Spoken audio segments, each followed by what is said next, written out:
요나가 매우 싫어하고 성내며 여호와께 기도하여 이르되, 여호와여, 내가 고국에 있을 때에 이러하겠다고 말씀하지 아니하였나이까? 그러므로 내가 빨리 다시스로 도망하였사오니 주께서는 은혜로우시며 자비로우시며 노하기를 더디하시며 이내가 크시사 뜻을 돌이켜 재앙을 내리지 아니하시는 하나님이신 줄을 내가 알았음이니이다. 여호와여, 원하건대 이제 내 생명을 거두어 가소서. 사는 것보다 죽는 것이 내게 나음이니이다 하니, 여호와께서 이르시되 내가 성내는 것이 옳으냐 하시니라. 요나가 성읍에서 나가서 그 성읍 동쪽에 앉아 거기서 자기를 위하여 초막을 짓고 그 성읍에 무슨 일이 일어나는가를 보려고 그 그늘 아래에 앉았더라. 하나님이 여호와께서 박농쿨을 예비하사 요나를 가리게 하셨으니 이는 그의 머리를 위하여 그늘이 지게 하며 그의 괴로움을 면하게 하려 하심이었더라. 요나가 박농쿨로 말미암아 크게 기뻐하였더니 하나님이 벌레를 예비하사 이튿날 새벽에 그 박농쿨을 갉아먹게 하심에 시드니라. 해가 뜰 때에 하나님이 뜨거운 동풍을 예비하셨고 해는 요나의 머리에 쪼임에 요나가 혼미하여 스스로 죽기를 구하여 이르되, 사는 것보다 죽는 것이 내게 나으니이다 하니라. 하나님이 요나에게 이르시되 내가 이 박농쿨로 말미암아 성내는 것이 어찌 옳으냐 하시니, 그가 대답하되 내가 성내어 죽기까지 갈지라도 옳으니이다 하니라. 여호와께서 이르시되 내가 수고도 아니하였고 재배도 아니하였고 하룻밤에 났다가 하룻밤에 말라버린 이 박농쿨을 아꼈거든. 하물며 이 큰 성읍 니느웨에는 좌우를 분별하지 못하는 자가 12만여 명이요 가축도 많이 있나니 내가 어찌 아끼지 아니하겠느냐 하시니라. 아멘. 우리 옆에 있는 분들과 먼저 인사하는 시간을 갖도록 하겠습니다. 사랑합니다.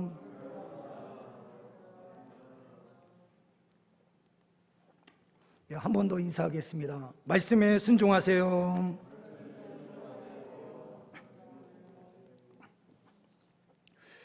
이 시간 함께 예배하는 우리 성도님들 위해 주님께서 성령 충만함의 역사로 함께하여 주시는 줄 믿습니다. 준비된 PPT를 한번 보시면서 우리가 함께 말씀을 대하려고 합니다. 지금 양쪽으로 갈라져 있는 화살표시가 보이실 건데요, 그 출발하는 지점이 이스라엘입니다. 하나님께서 이스라엘에 있는 요나에게 찾아오셨습니다. 요나에게 말씀하시기를 니느웨 성에 가서 그들이 40일 후에 망하게 될 것이니 회개하고 돌아오라 라고 하는 말씀을 전하라 라는 명령을 주십니다. 이때에 바로 니느웨로 가게 되면 약 800km만 위로 올라가면 끝나요. 그런데 하나님의 뜻을 거스르고 완전히 정반대로 가게 되는데 그쪽이 바로 다시스, 우리가 알고 있는 스페인 끝자락에 있는 작은 항구 도시입니다. 그 다시스까지 가려고 하면 거리가 4,000km 이상 됩니다. 직선 거리로만 4,000km거든요. 이것을 배를 타고 이동하기 시작하면 그 거리는 어마어마한 거리가 됩니다. 우리가 위에 있는 말씀을 제가 요나서 1장 1절에서부터 3절 말씀을 떠났는데 잘 보이시는지는 모르겠습니다. 그 말씀을 보시게 되면 3절 말씀에 욥바로 내려가서 딱 내려가자마자 어디론가 도망을 가려고 하는데 마침 다시스로 가는 배가 정확하게 딱 준비되어 있습니다. 마침 가는 그 순간에 모든 게 열려져요. 그러면서 여호와의 얼굴을 피하여 그들과 함께 다시스로 가려고 뱃삭을 주었다라고 표현하고 있습니다. 자기가 돈까지 들이면서 그냥 걸어서 가면 그 돈이 필요가 전혀 없는데 자기의 돈까지 들여서 다시스로 도망가고 있는 우리는 한 선지자를 발견하게 됩니다. 우리가 때마침 하나님을 피하여 어디론가 도망가려고 하는 순간에 물질의 복이 쏟아지고 우리 앞에 어떠한 복이 막 쏟아지는 것처럼 보이면 이 길이 역시 내가 선택한 길이 좋은 길이야 라고 생각하실지 몰라도 그 앞에 놓여져 있는 그 길은 무엇이었습니까? 하나님께서 일으키신 태풍이 준비되어 있었고 큰 물고기가 그 앞에 준비되어 있는 거예요. 그때부터 고난이 시작되는 것이죠. 하나님 말씀 앞에 순종하는 길만이 우리에게 가장 평안한 길인 줄 믿습니다. 이 PPT의 내용을 우리가 계속해서 좀 보시면은요, 위에 쪽입니다. 다시스를 건너서 밑으로 옆으로 가게 되면 대서양이 나와요. 앞에 있는 페이지를 보여주세요. 예, 옆에 있는 바다가 대서양, 그리고 그 밑에 있는 바다가 인도양인데요. 큰 물고기가 이 지중해 어디에선가 요나를 삼키게 됩니다. 큰 태풍이 일어나는데 이 태풍은 어느 곳에서 일어났다라고 하는 것이 없어요. 아마도 바울이 선교여행을 떠날 때에 유라굴로 태풍이 불었다라는 그런 말씀이 있는 것으로 볼 때에 비슷한 현상이 그 어디에선가 일어나지 않았을까라고 우리는 추측은 해볼 수 있지만 정확한 위치는 우리에게 말해주지 않고 있습니다. 그런데 이 대서양을 건너서 밑에 있는 아프리카 대륙 쪽으로 돌아서 밑에 있는 인도양을 거쳐서 우리가 보고 있는 리누에로 올라가는 티그리스 강이 있는데요. 이 티그리스 강이 이 인도양 안쪽으로 연결되어 있습니다. 홍해가 아니라 그 옆에 아데만 쪽이죠. 그래서 이 티그리스 강 쪽으로 위로 쭉 올라가면서 큰 물고기가 요나를 강으로 태우고 올라가서 리누에 근처에서 이 요나를 뱉었을 것이다 라고 주장하는 사람들이 있습니다. 그런데 그 거리가 너무 길어서 3일 만에 도착할 수 없는 거리다라고 봅니다. 아무리 빠른 물고기라고 하더라도 초고속으로 달려도 그렇게까지는 올라가지 못할 것이다, 이렇게 보는 의견이 더 많아요. 그러면 이 중간 지중해 어디에선가 바다에 던져지고 큰 물고기가 그를 삼켰는데 바로 다시 원위치나 아니면 그 위쪽에 리누에로 가기 좋은 어느 쪽에 이 요나를 뱉었을 것이다 라고 보는 것이 적당해 보입니다. 다음 페이지를 보시게 되면 이 페이지가 바로 리누에 두 성의 그림입니다. 리누에는 성벽이 높이만 하더라도 30m였습니다. 30m 높이는 우리가 추측하는 것보다 훨씬 더 높아 보여요. 이 당시에, 그리고 완전히 약간 오각형 비슷하게 생긴 이 도성을 완전히 둘러싸고 있습니다. 그리고 리누에 성에 들어가기 위해서는 중간에 다 파놓은 해자가 있어요. 그래서 물을 통과하지 않고는 이 성에 들어갈 수 없습니다. 그리고 중간중간에 나져 있는 그 길이 있는데 이 길도 결국에는 전부 다 다리로 놓여져 있는 길이라서 그 누구도 쉽게 들어갈 수 없는 난곡불락 중에 하나가 바로 리누에 성입니다. 그리고 전해지는 연대기에 의해서 보게 되면 이 성벽의 폭이 얼마나 길게 컸는지 쌍두마차가 6대가 동시에 이 성벽을 달릴 수 있을 만큼 그 성벽이 폭이 굉장히 넓었다라고 설명을 하고 있어요. 아마도 최소한 10m 이상 되는 폭을 가지고 있지 않았나라는 생각이 들어요. 그만큼 리누에는 아수르 제국이 신흥 대국으로 크게 발전하고 있었고 그만큼 강력한 힘을 가지고 있었던 나라다라는 것을 보여주고 있다라고 볼 수 있습니다. 다음 페이지를 보시게 되면은요, 우리가 요나서를 읽으면서 이해가 되지 않는 두 부분이 생기죠. 하나는 사람이 물고기 뱃속에 들어가서 3일 동안 어떻게 숨을 쉬면서 살 수 있는가의 문제와 함께 또 하나 이해가 되지 않는 것은, 아니 그렇게 작은 너무나도 작은 한 국가인 이스라엘 땅에서 온 선지자라고 하는 그 사람이 전하는 그 말씀을 하루 동안 딱 전하거든요. 근데 이 하루 전한 말씀을 듣고 어떻게 왕으로부터 시작해서 종에 이르기까지, 그리고 가축들까지 전부 다 금식을 하게 하면서 회개함으로 나올 수 있는가? 이것이 더 이해가 가지 않아요. 그런데 나사의 데이터를 쭉 돌려보면 하나의 이유를 찾아볼 수가 있는데, 이때의 시간은 BC 763년 6월 15일입니다. 763년 6월 15일 오후 5시 6분 45초에 계기 일식이 지구에서 크게 일어나요. 근데 그 위치를 찾아보니까 좌표가 위도 38.9도, 경도 54.3도에서 가장 크게 일어나는데 그곳이 바로 니느웨로 딱 정해집니다. 그래서 나사에 있는 사람들이, 성경과 연결해서 볼 수 있는 사람들은 이때에 이 계기 일식을 통해서 하나님께서 역사하시었던 거구나 라는 사실을 발견하게 됩니다. 다음 페이지를 보시면 계기 일식이 일어나면 완벽하게 일치되는 순간 이렇게 딱 보여서 그 옆에만, 한쪽만 밝은 빛이 있습니다. 그런데 이 태양빛은 결국에는 누구와 관련이 있느냐? 왕과 관련이 돼요. 목성의 위치도 굉장히 중요하게 되지만 햇볕은 왕을 상징해서 표현하는 그런 표현들이 많이 나타나거든요.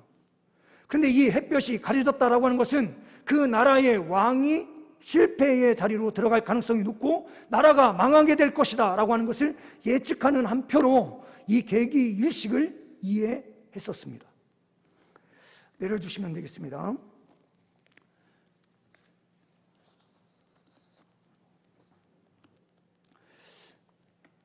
하나님께서는 요나를 어디로 보내십니까?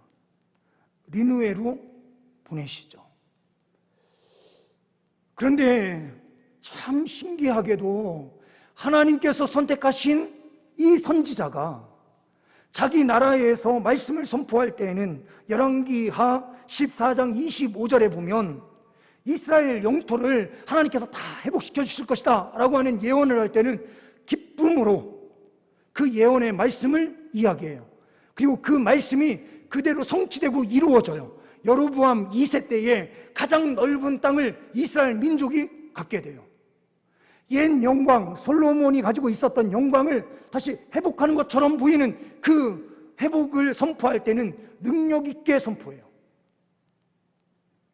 그런데 오늘 니느웨로 가서 하나님의 말씀을 선포하라 라고 하는 이야기를 듣는 이 요나는 어떠한 모습으로 나아가는가? 니느웨에 대한 영혼에 대한 뜨거움이 전혀 없어요.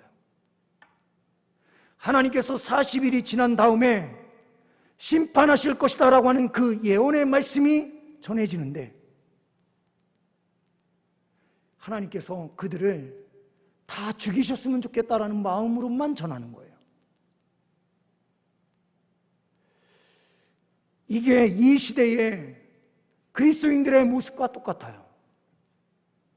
우리가요, 복음 전도한다라고 하면서 세상에 나아가서 복음을 전도하는 데 있어서 하나님의 사랑, 그 뜨거움이 우리 안에 없을 때가 많아요. 요나처럼 피하다가 복음 전도하는 자리에 나아가서 복음은 전하지만 정말 영혼이 살았으면 좋겠다라고 하는 그 마음을 가지고 복음 전도하는 일은 너무나도 드물어요.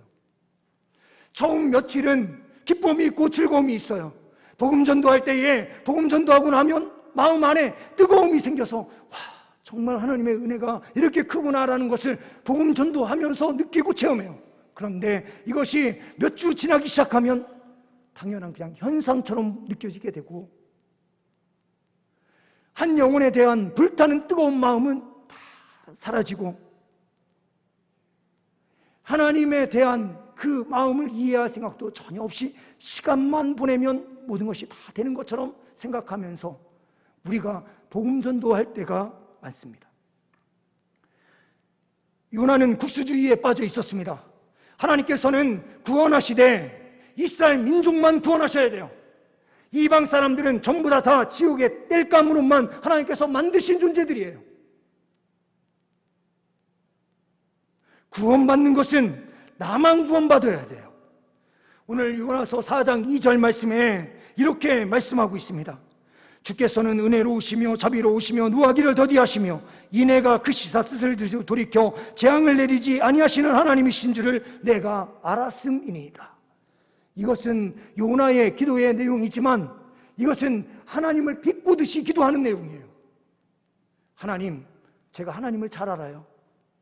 하나님은요, 자비로우시고 노하기를 더디하시고 인애가 크시기 때문에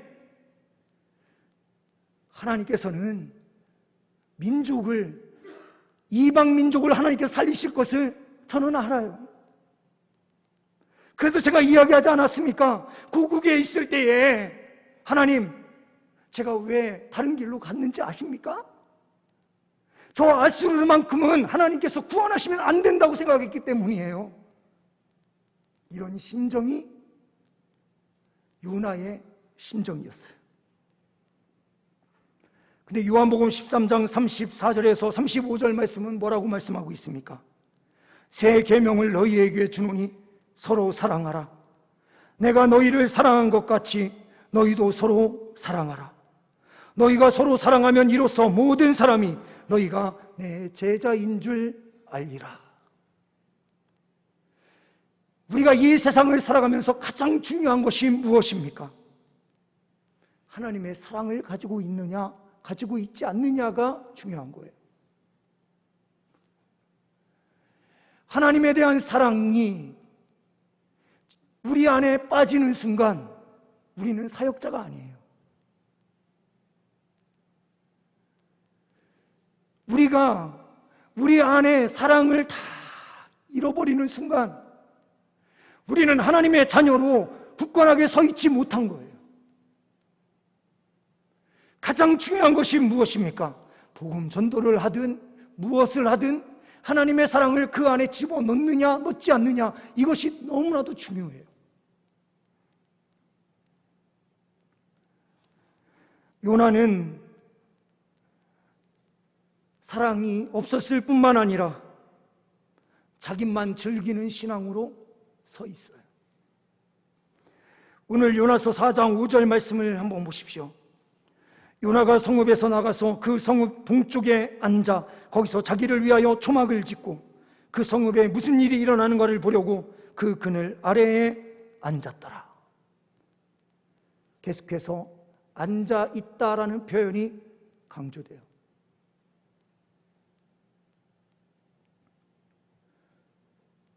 이것은 우리의 신앙과 너무 닮아 있습니다. 그 앞장의 3장에서는 하나님께서 말씀하신 그 니느웨 성에서 그들의 해결을 촉구하는 이야기를 다른 평상시에는 3일 길을 돌아야 그 성읍을 다 돌 수 있는데요, 요나는 빠르게 돌아서 하루 만에 이 니느웨 성을 완전히 돌아요. 그만큼 능력 있는 사역을 감당했다라는 의미가 있을 수 있는 것 같아요. 때로는 적당하게 대충 뿌리고 다니는 하나님의 말씀이었을지도 모른다라고 해석도 가능할 수도 있어요. 그러나 어떻게 됐든 이 니느웨 성 전체에 이 요나가 빠르게 하나님의 말씀을 전한 거예요. 하루 만에 3일 길을 전해야 되는 그 과정에서 하루 만에 전해요. 능력 있는 사역을 감당해요. 그런데 4장에 와서는 주저앉아 있는 요나의 모습. 예전에는 주님의 나라를 위해서 나는 이런 봉사를 했고 이런 수고를 했어. 내가 옛날에는 전도하기 위해서 어떻게 했는지 알아? 라고 말하는 그런 그리스도인들이 이 세상에 많습니다. 하나님께서 원하시는 신앙이 지금 성읍 동쪽에 앉아서 자기를 위하여 초막을 짓고 그 그늘에 앉아서 하나님, 나는 이 그늘이 너무나도 좋습니다. 지금 나의 이 상태가 가장 만족스러운 자리입니다 라고 요나처럼 말을 하는 신앙인들이 너무 많습니다. 저도 마찬가지예요. 나 자신만 즐기는 신앙, 나 자신만 만족하는 삶으로 나아갈 때가 얼마나 많은지 몰라요. 교회도 얼마나 좋습니까? 언제나 따뜻함이 있고 여름이 되면 시원하고, 교회는 이제는 안락함이 있고 평안함이 있는 장소가 됐어요. 그래서 우리는 이야기를 하죠. 하나님, 여기가 좋사오니.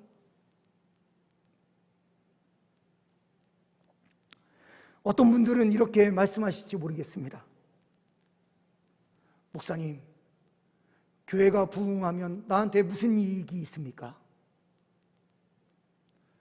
목사님, 교회가 부흥되면 목사님만 좋으신 거 아니에요? 이렇게 말씀하시는 분들이 계실지 모르겠습니다. 저도요, 이런 설교하기 싫습니다. 아니, 평안하고 좋다, 이 상태 좋으니 이대로만 가자라고 설교하면 저도 얼마나 좋아요.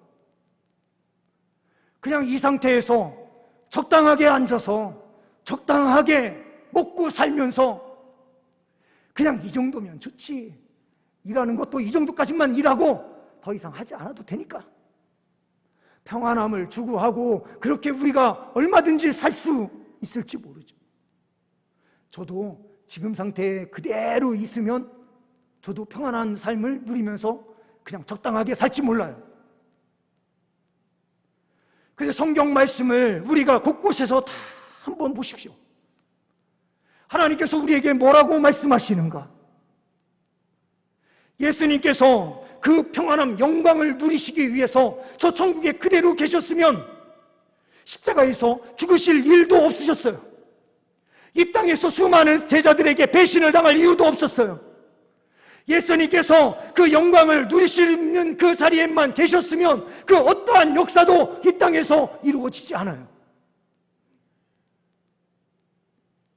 성경을 읽다 보면 예수님께서 이 땅에 오신 목적이 전도를 위하여 오셨다라고 하는 말씀이 곳곳에서 얼마나 많이 나타나는지 몰라요.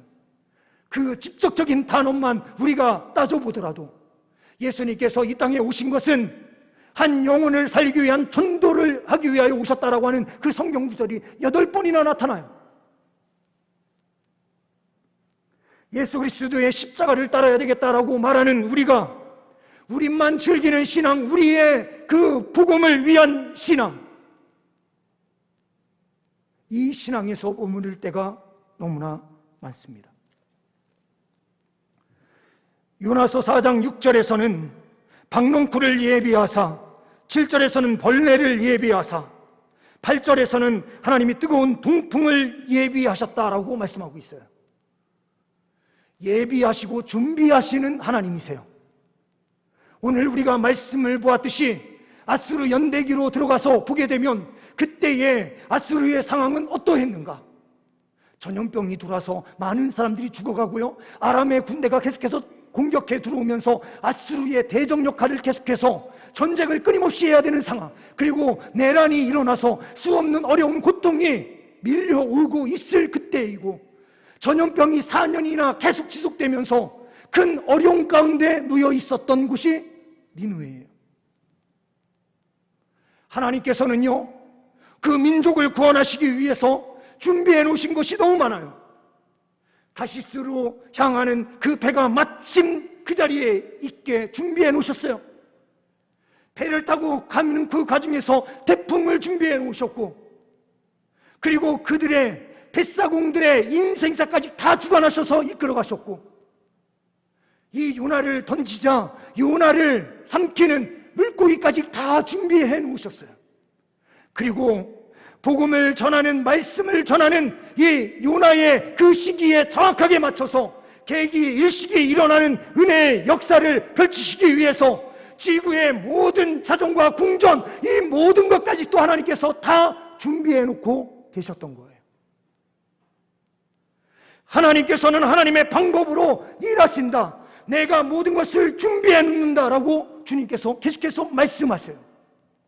요나는 이야기합니다. 하나님께서는 인내하시고 자비로우셔서 이방 사람들도 구원할 줄 저 알았어요 라고 말하지만 하나님의 사랑이 자기에게도 부어지고 있음을 요나는 보지 못해요. 그 태풍 속에서도 살리시는 하나님의 강력한 은혜의 역사가 펼쳐졌음을 몰라요. 그리고 니느웨에 가서 그 전한 그 하나님의 말씀을 통해서 수많은 사람들이 회개함으로 나오게 된 그 능력 있는 사역을 그를 통해서 하신 하나님의 은혜의 역사를 기억하지 못해요.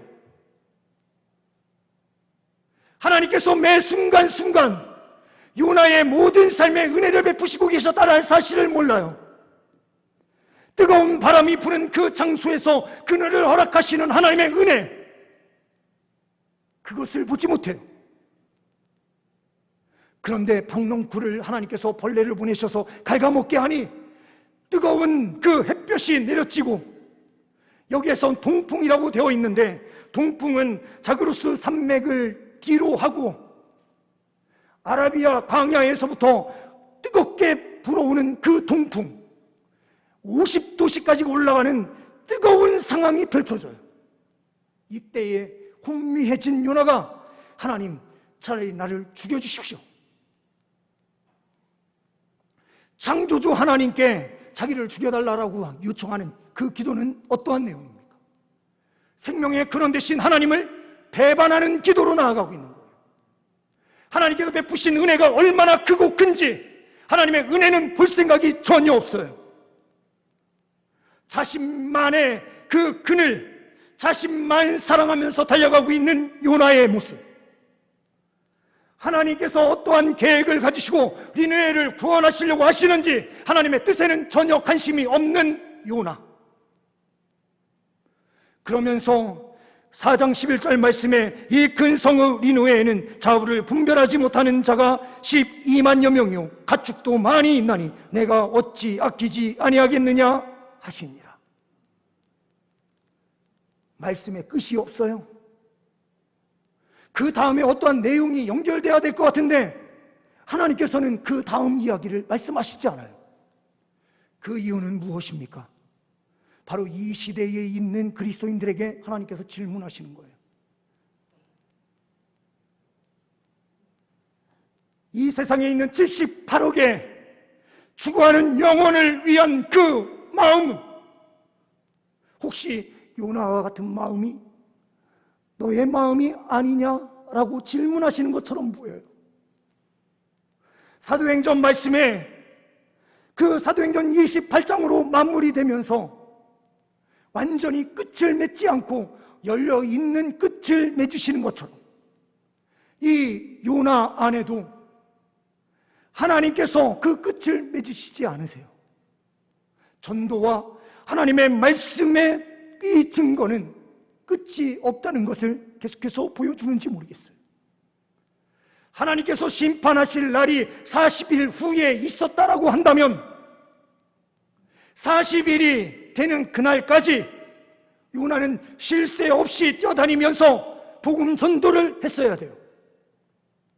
하나님 말씀으로 돌아와서 회개하라, 그래야 너희가 망하지 않는다라고 하는 뜨거운 그 열정을 가지고 선포했어야만 선지자로서의 책임을 다하는 것이었습니다. 그런데 요나는 동쪽으로 가서 자기의 평안함, 안락함을 누리면서 나는 여기까지 했으면 끝이야, 더 이상 나아가지 않고 있는 요나의 모습.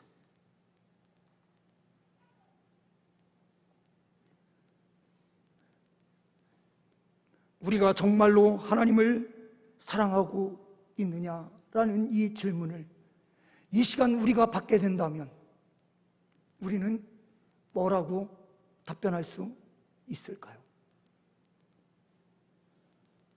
구원 문제는 우리의 힘과 우리의 능력이 아닙니다. 하나님께서 이미 모든 것을 예비해 놓으시고 준비해 놓으셨습니다. 태풍과 물고기와 모든 전염병의 상황과 그리고 여러 곳에서 공격받는 약함에 있는 그 상황, 그리고 회개할 수밖에 없었던 여러 가지의 이 전 우주적 활동을 하나님께서는 영혼 구원을 위하여 다 계획해 놓으셨고 준비해 놓으신 것입니다. 우리가 하나님 앞에 순종하느냐 순종하지 않느냐가 너무나도 중요합니다.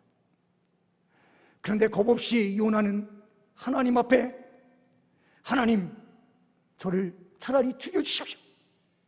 이 평안한 생활을 내려놓고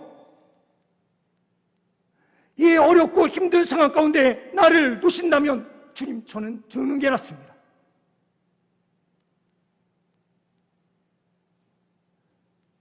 이렇게 외치고 있는 요나의 모습을 우리는 대하면서 어떠한 자세를 갖는 게 맞을까요? 주저앉아 있는 한국교회의 모습을 주님께서는 원치 않으신 것 같습니다. 그리고 우리 교회가 그러한 모습으로 나아가기를 주님께서 원하시지 않는 것으로 저는 확신합니다. 왜 우리가 이 어렵고 힘든 상황에 전도 대상자를 결신하고, 왜 이렇게 힘든 상황 속에서 우리의 예배를 멈추지 않기 위하여 최선을 다하면서 나아갈까요? 그것이 하나님의 뜻이기 때문입니다. 하나님의 뜻이 있으면 우리는 우리의 모든 것을 던지고 나아가야 합니다. 하나님께서는 이 큰 역사를 다 계획해 놓으시고 움직여 가시는데 우리는 그 말씀 앞에 순종하지 못하는 철저하게 나만을 위한 신앙생활, 그러면서도 하나님께서 무한정의 사랑을 우리에게 주시고 계시는 하나님의 그 큰 사랑을 보지 못하고 어리석음 속에 빠져서 생활할 때가 너무나 많습니다. 하나님께서는 그렇게 대들듯 기도하고 있는 요나를 질책하는 것이 아니라 깨닫게 하시려고 하나님께서는 최선을 다해서 그를 사랑으로 품으시는 것을 우리는 발견합니다. 우리가 또한 세상을 향해서도 그러해야 합니다.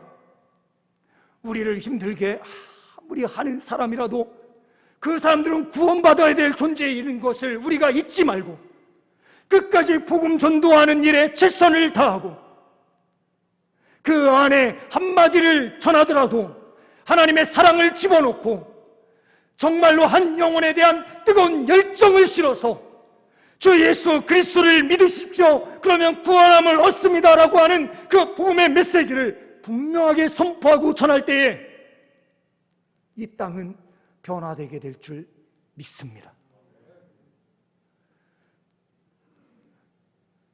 우리 성도님들, 비전을 품어야만 합니다. 하나님의 뜻이 어디에 있는지, 하나님의 비전을 품고 나아가는 공동체가 결국에 세워지게 되어 있습니다. 하나님의 뜻을 이루는 공동체는 끊임없이 하나님 말씀 부여잡고 힘들어도 믿음으로 전진하고 순종합니다. 이 순종의 역사가 우리 동산교회 위에 넘쳐나기를 소망합니다. 그 다시 한번 결단하는 은혜가 있기를 소망합니다. 한 영혼을 품고 믿음으로 달려가는 교회, 나 자신이 되겠습니다. 오직 예수 그리스도만을 위하여 믿음으로 달려가겠습니다라고 하는 결단이 우리 성도들 삶 위에 넘쳐나시기를 소망합니다. 기도하십니다. 하나님 아버지, 감사합니다. 나만을 위한 신앙생활이 아닌 하나님의 뜻이 있는 곳을 향하여 눈을 돌리고 그 말씀 앞에 순종하는 삶, 한 영혼을 품고 간절함으로 나아가는 은혜의 백성이 되기를 소망합니다. 주님, 인도하옵소서. 우리 주 예수 그리스도의 이름으로 기도하옵나이다. 아멘.